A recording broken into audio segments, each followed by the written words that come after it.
कुछ दिनों से पाकिस्तान में ये बाज़गश्त थी कि इमरान ख़ान के साथ इस्टेब्लिशमेंट का NRO होने जा रहा है। पाकिस्तान तहरीक इंसाफ के लोग ये खुशखबरी दे रहे थे कि अप्रैल या मई में जो है वो इमरान ख़ान बाहर होंगे, रिहा हो जाएंगे। कुछ सहाफ़ियों ने भी ये बात कही सोशल मीडिया पे आके भी कि ये सब कुछ होने जा रहा है। तो ऑब्वियसली बीइंग अ जर्नलिस्ट मेरी ज़िम्मेदारी थी कि पता किया जाए कि क्या होने जा रहा है एक्चुअली।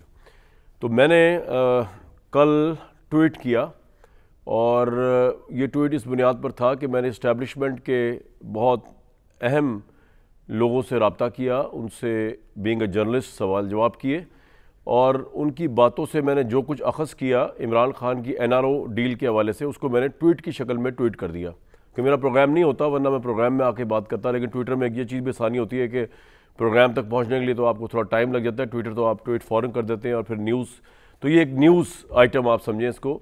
इसमें जो कुछ मैंने इस्टेब्लिशमेंट के ज़राए से पता किया वो आपके सामने रख दिया। अवाम का राइट है जानना।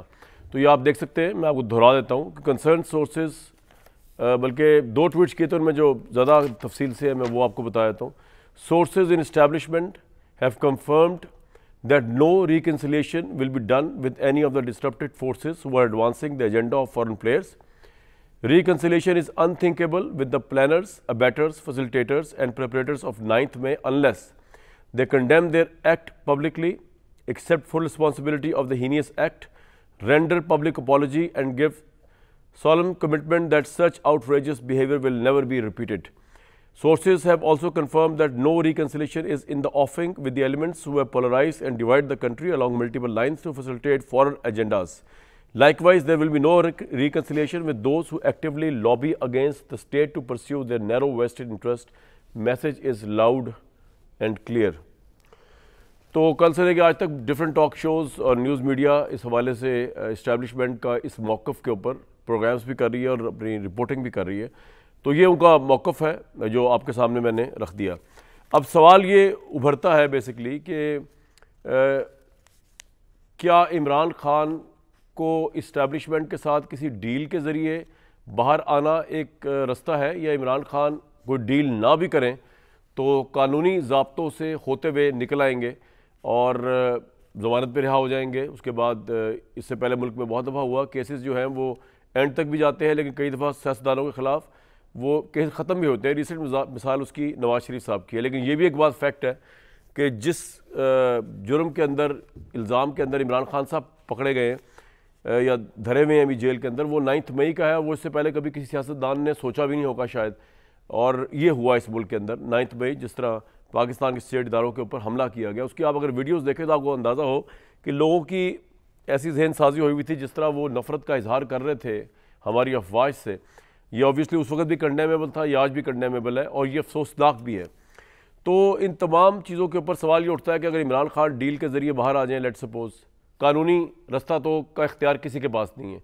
उसका इख्तियार तो ना पहली पार्टी इमरान ख़ान साहब के पास है, ना दूसरी पार्टी इस्टेब्लिशमेंट के पास है, क्योंकि judicial course will take its own course, judiciary का जो है।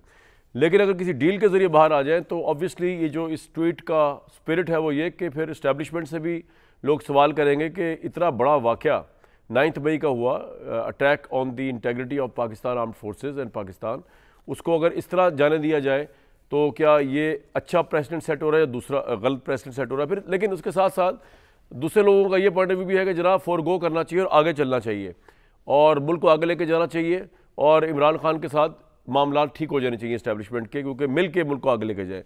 लेकिन फिर उसमें एक और बहुत अहम सवाल उठेगा कि अगर ऐसा हो जाए तो मौजूदा हुकूमत जो है पाकिस्तान मुस्लिम लीग नून की, उसका क्या होगा, क्योंकि PMLN ने इससे पहले इमरान खान को सड़कों पे भुगता हुआ है धरनों की सूरत में, और इमरान खान के मुतल्लिक तो कोई डील या कोई एग्रीमेंट या कोई शख्स ये हतमी तौर पे कह ही नहीं सकता कि वो चुप बैठे रहेंगे या वो जो बात करके बाहर निकलेंगे वो उस पर कायम रहेंगे। वो वही करेंगे फिर जो उनका दिल चाहेगा।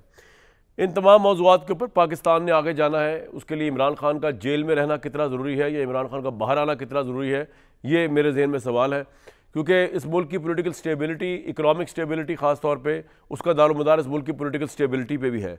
तो इमरान खान का जेल में रहना पॉलिटिकल स्टेबिलिटी की अलामत बनेगा इस मुल्क के लिए, नवाज शरीफ PMLN की गवर्नमेंट के लिए, या उनका जेल से बाहर आना जो है वो टोन डाउन कर देगा टेम्परेचर को, और इमरान साहब अपनी कमिटमेंट्स पे कायम भी रहेंगे और गवर्नमेंट के खिलाफ धरने जलसे भी नहीं करेंगे, सड़कों पर इस्टेब्लिशमेंट के खिलाफ कोई कंपेनिंग भी नहीं करेंगे, कोई जहन साजी भी नहीं होगी जो पहले वो उन पर इल्ज़ाम में करते रहे। ये आज का मेरे नज़दीक at the advent of Eid even अहम तरीन सवाल है।